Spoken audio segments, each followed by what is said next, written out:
दोस्तों, हमारे देश के गृह मंत्री अमित शाह और उद्धव ठाकरे इस वक्त आमने सामने आ चुके हैं।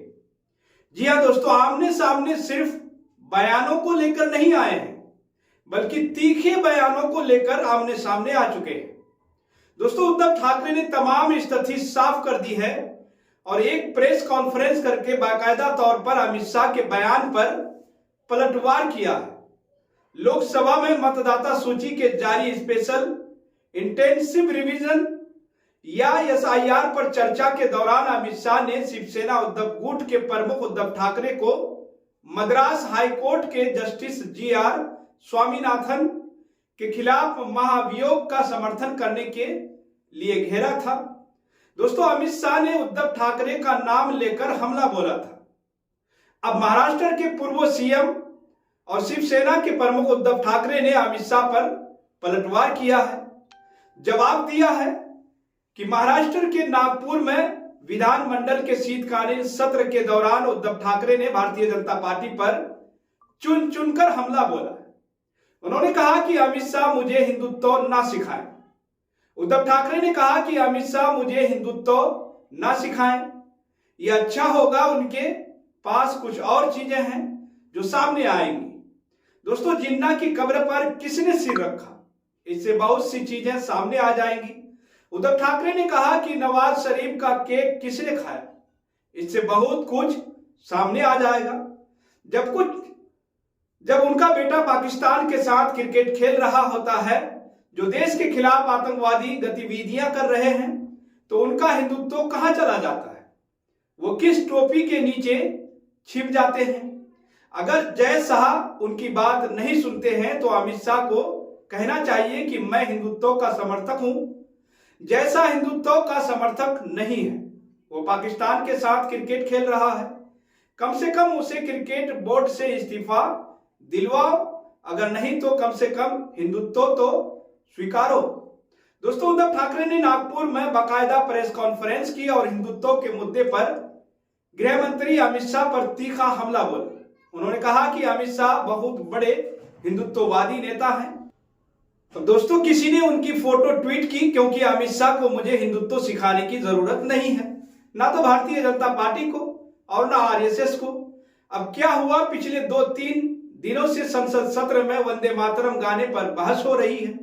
एक देश में राष्ट्रगान पर बहस कैसे हो सकती है? इतने सालों बाद अचानक उन्हें वंदे मातरम क्यों याद आया? दोस्तों, उद्धव ठाकरे ने अमित शाह पर तीखा हमला बोला। उन्होंने कहा कि भारतीय जनता पार्टी का वंदे मातरम सिर्फ एक दिन के लिए होता है, क्योंकि उसके बाद उन्हें कुछ नहीं याद रहता है। वो इस बात का ध्यान नहीं देते हैं कि वंदे मातरम कहते समय मेरी मां को कितना दर्द होता है। लेकिन मैं अमित शाह से पूछना चाहता हूं कि उद्धव ठाकरे ने कहा कि वो अमित शाह से पूछना चाहते हैं जो मुझसे हिंदुत्व के बारे में सवाल पूछ रहे हैं। आपकी कैबिनेट में ऐसे मंत्री हैं जो बीफ खाते हैं, वो कहते हैं कि मैं बीफ खाता हूं। उन्होंने कहा कि मैं दिखाता हूं कि कौन मुझे रोक सकता है। वह किरण रिजिजू का हवाला दे रहे हैं। इतना ही नहीं, एक फोटो भी उन्होंने 9 दिसंबर का दिखाया। प्रेस कॉन्फ्रेंस में बाकायदा तौर पर खाना खाते हुए दिख रहे थे। किरण रिजिजू अमित शाह के साथ उनकी और अमित शाह की प्लेट में क्या है, यह सवाल उद्धव ठाकरे ने पूछा। दोस्तों, उद्धव ठाकरे ने कहा मुझे नहीं पता, अगर अमित शाह में हिम्मत है तो उन्हें सबसे पहले किरण रिजिजू को कैबिनेट से हटाना चाहिए, क्योंकि वह खुद कह चुके हैं कि वो बीफ खाते हैं और वो ये भी कह चुके हैं कि कोई मुझे बीफ खाने से रोक नहीं सकता। अब दोस्तों, उद्धव ठाकरे कहते हैं तो फिर अमित शाह का हिंदुत्व कहां चला जाता है? कहां चला जाता है जब उनके कैबिनेट का मंत्री बीफ खाता है और वह खुलेआम इस बात को स्वीकार करता है। उसके बाद भी अमित शाह उसके साथ एक टेबल पर बैठते हैं, दोनों की प्लेट होती है। उस टेबल पर यह सवाल उद्धव ठाकरे की तरफ से जब उठाए गए तो तीखे सवालों के साथ गृह मंत्री अमित शाह के संसद में दिए गए बयान पर पलटवार उद्धव ठाकरे ने किया है।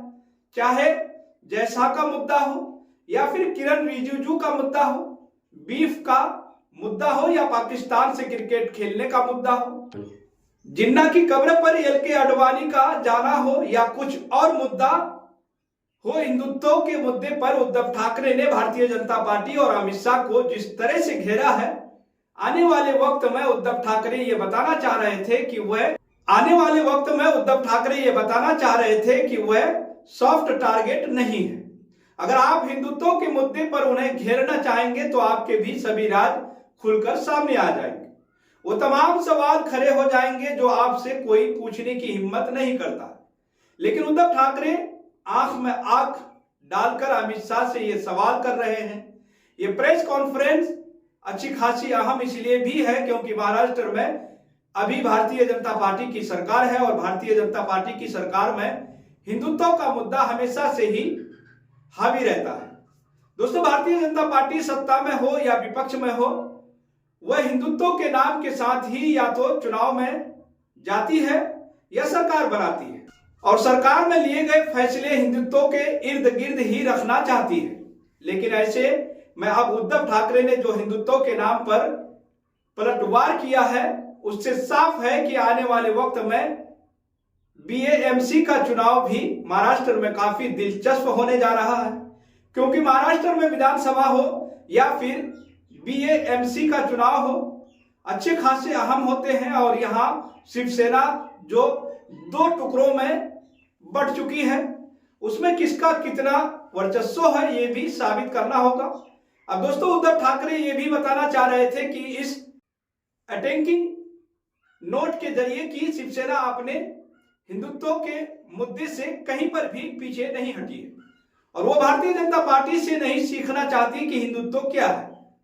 अब दोस्तों, उद्धव ठाकरे ने हालांकि जब से कमान संभाली है तो शिवसेना के भीतर जो उग्र शिवसेना थी उसमें थोड़ी सी नरमी आई है, लेकिन उद्धव ठाकरे ये बताने की में गुरेज नहीं करते हैं कि वक्त पड़ने पर यह पुरानी शिवसेना भी खड़ी हो सकती है।